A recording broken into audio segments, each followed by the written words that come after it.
Last week, Immigration and Customs Enforcement, assisted with a local police officer, entered an Ashland restaurant to detain two employees. A staff member reportedly locked them out until ICE presented a warrant and demanded entry. The type of warrant was never given by the agents. Immigration and Customs Enforcement agents have two types of warrants that they can use. One is a judicial warrant, the other is called an administrative warrant. Both are very different in their limitations. Judicial warrants take longer to obtain but have higher authority.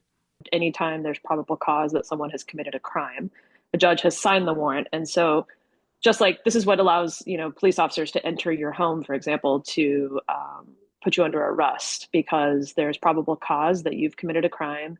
And that's been vetted by a judge, which is a really important part of checks and balances in our system. Judicial warrants allow agents to enter private property to detain anyone with reasonable suspicion of committing a crime.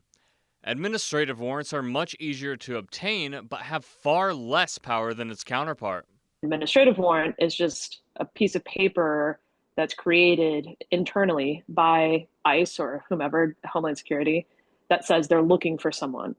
And that doesn't mean that the person has committed a crime, and that's where the distinction is really mattered. An administrative warrant does not allow ICE to enter forcefully. You have every right to say that someone cannot enter your place of business, your residence, with an administrative warrant, because it's not the legal document required to make entry into a private establishment. Most people are uninformed in what each warrant allows ICE agents to do, which can potentially enable deception to obtain access to buildings.